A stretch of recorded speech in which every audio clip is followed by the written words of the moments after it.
Welcome to May, baby. Guys, smash the ever-living crap out of that subscribe button so you guys don't miss out more excellent videos. And let's dig it on into the things for decks. Well, top 5 decks that we're kind of expecting to make a splash for May, shall we?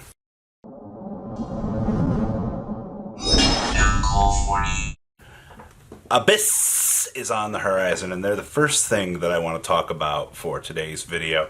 Abyss definitely opens up the doors for what I'm excited for most about this month. So, as the metagame turns and evolves here, as the time goes on, I hope you should have been banned, we kind of start to see those things. So, Ancient Guardians finally arrives here this month. And with Ancient Guardians, I want to talk about Abyss's place in the metagame and what we can expect out of the big boy decks in the room that are going to stir the pot and anger a lot of people's top 5 here.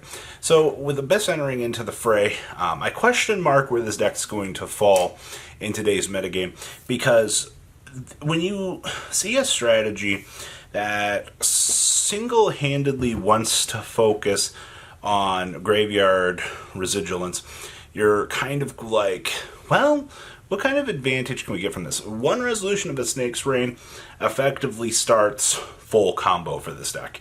Getting the pieces into the graveyard will basically set you up. Now, the next question you have to ask yourself Lightning Overdrive is, what do I want to start doing with this? What's my sub-engine? A lot of the OCG builds were going to the Orchest side of this deck, and we were seeing really cool variants with Abyss, but now we don't quite have, Hardcore and stuff here in the TCG. So I have to ask, will this deck be in the top 5 percentile for the upcoming format? I think that the answer is going to be no. But I think that Abyss is good enough to stir around in the tier 1.5 to, tier 2 at least. I think 1.5 might be a little bit high, but I think players that don't necessarily read the cards for what this deck can do, I can definitely see it moving up along the ranks, though, and possibly sitting at that 5th place spot in the metagame. It just, after that Drytron fiasco, So I think that this deck has a lot of cool potential. We'll have to wait and see, but it will definitely be lurking in the depths of the tier 1 meta. Yeah, I know, pun intended there. Now, the rest of the metagame shaping up, we have to talk about, well, what else is going on with the rest of the metagame? So the first one I want to talk about here is It's Just a Prank, Bro. The problem with this current format, more so than any other one that we've ever experienced, is the one-card engines in this format have been crazy. And, well, you know what Praying Kids are? They literally have become that one-card engine. Previously, with this deck's life, you saw that this deck needed a lot of oomph to go with its 2 to 3 card combos. But once we got the new Link monster, you kind of saw that, yes, we became a one-card engine. And that's why we've been seeing so much success with this.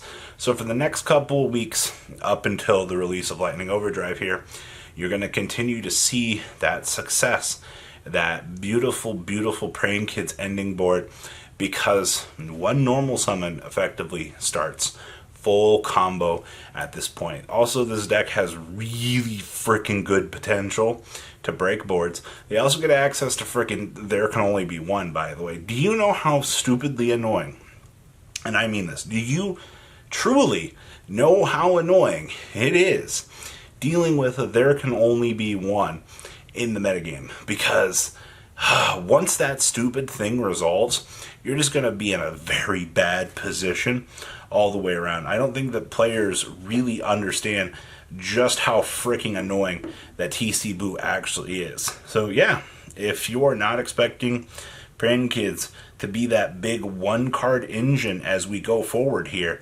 now, speaking of one-card engines ruining our format, can you guess who's next? It's Alistar. And in the category of Alistar, you have Shadal variants, you have the I guess less popular Eldritch version.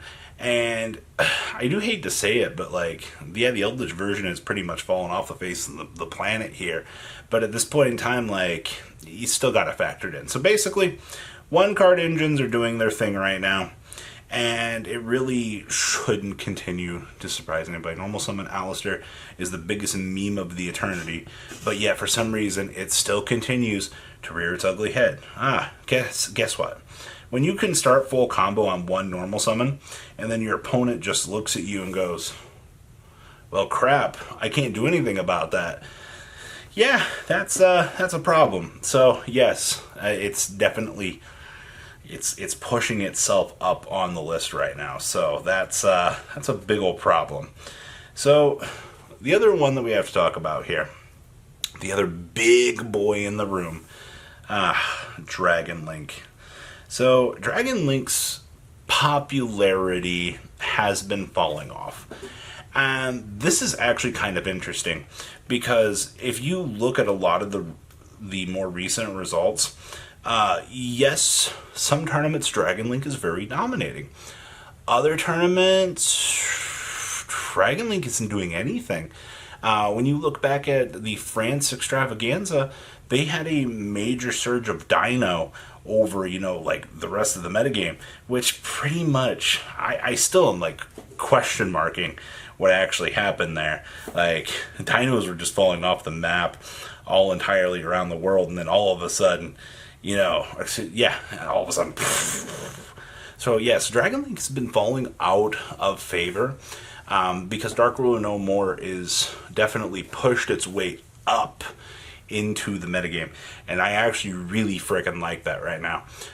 Big tech choice in the room for the metagame right now is Dark Ruler No More, just for that breaking capabilities of those boards. Alright, you snap your fingers, you're like, oh, what happened?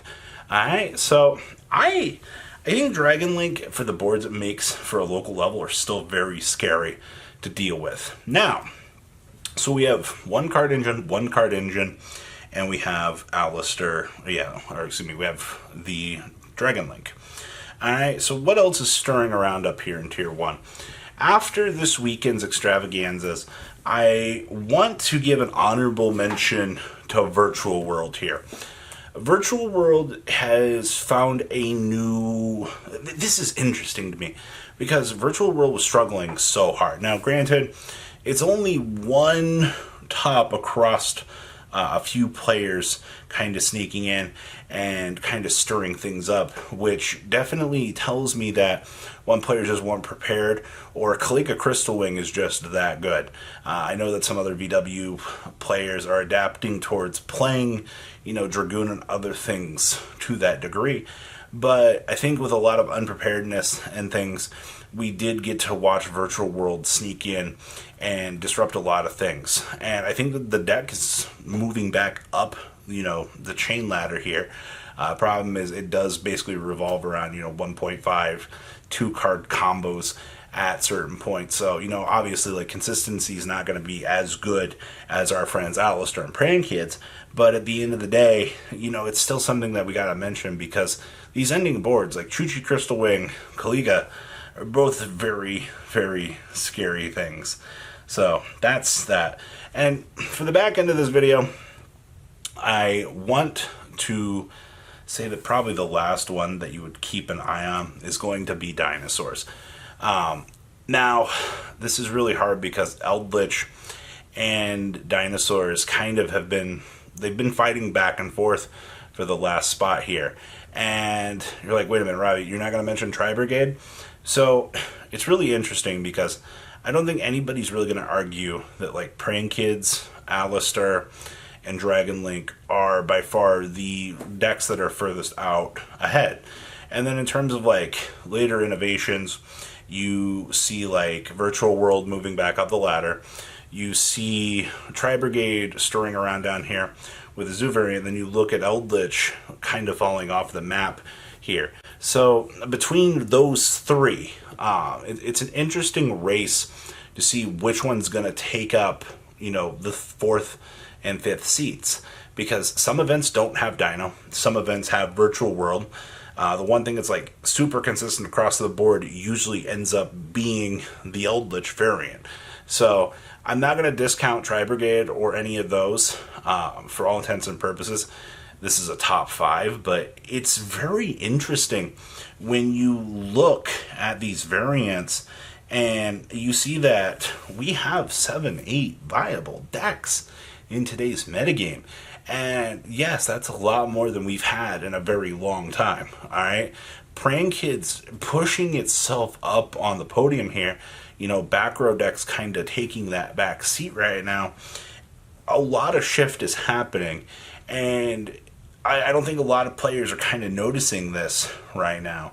So we'll have to wait and see where the next 2 sets will impact this between Ancient Guardians and, you know, what's to come out later on in the month. So these are the top 5 decks for the month of May 2021. Guys, smash your living crap out, subscribe button, leave a comment down below, tell me what you guys think, and we will have a top 5 rogue decks for you guys coming out here soon.